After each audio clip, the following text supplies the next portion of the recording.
কেন চাঁদা দিবে? কেন সরকারকে ট্যাক্স দেয় না? সরকার নিবে ট্যাক্স, মধ্যখান দিয়ে এই চাঁদাবাজরা কোন অধিকারের ভিত্তিতে তারা মানুষকে জিম্মি করে, ব্যবসায়ীদেরকে জিম্মি করে তারা চাঁদা নেয়?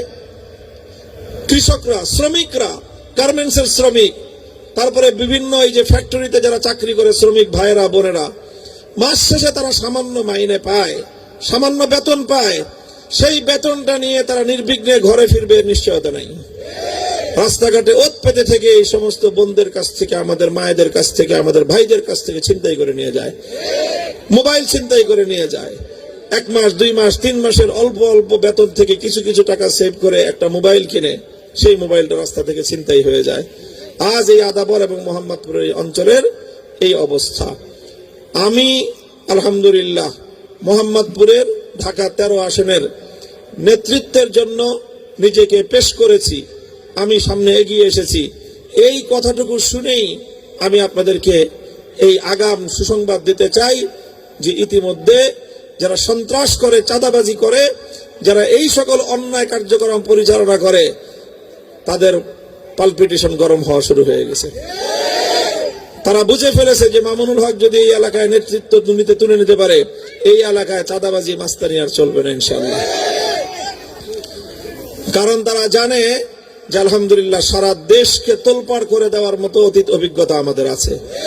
আমার এলাকায় যদি কেউ চাঁদাবাজি করতে আসে, মাস্তানি করতে আসে, আমার এলাকার সাধারণ মানুষের, খেটে খাওয়া মেহনতি মানুষ, গার্মেন্টস শ্রমিক অথবা অন্যান্যদের অল্প অল্প করে ঘাম ঝরানো, রক্ত পানি করা এই পয়সা থেকে অবৈধভাবে একটা পয়সা, একটা টাকার উপর যদি কেউ কালো হাত বিস্তার করতে চায়, সে হাত আমরা ভেঙে গুড়িয়ে দিব ইনশাআল্লাহ। আমার সে আত্মবিশ্বাস আছে এবং ইতিমধ্যে সেখানে তারাও বুঝে নিয়েছে যে খুব সহজ হবে না যদি এই নেতৃত্ব মোহাম্মদপুরের মধ্যে প্রতিষ্ঠিত হতে পারে। তো কাজে আজকে আমি আপনাদেরকে বলতে চাই যে আমাদের এই সোনামণি কচি কাচাদেরকে আপনারা উন্নত শিক্ষা দিবেন।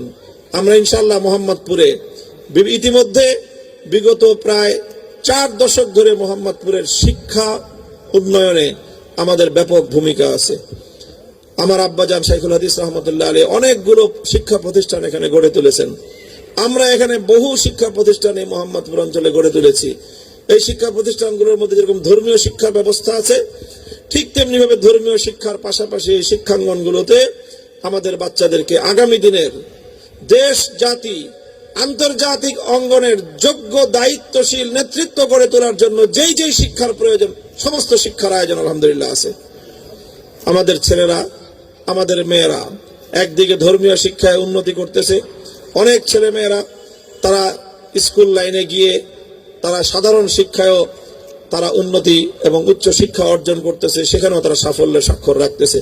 এবং আমি নিজেই তো বললাম, আমি মাদ্রাসা পড়াশোনার পাশাপাশি সাধারণ শিক্ষায় সর্বোচ্চ ডিগ্রি নিয়ে সাধারণ বিশ্ববিদ্যালয় পর্যন্ত শিক্ষকতা করার অভিজ্ঞতা আমি অর্জন করেছি। এটা এই জন্যই করেছি যাতে এই সমাজকে নেতৃত্ব দিতে হলে এই সমাজের প্রত্যেকটা সেক্টরের মানুষের সাথে মিশতে হবে এবং তাদের বিষয়গুলো ভালো মন্দ জেনে বুঝে তাদের উপর নেতৃত্ব প্রতিষ্ঠা করতে হবে।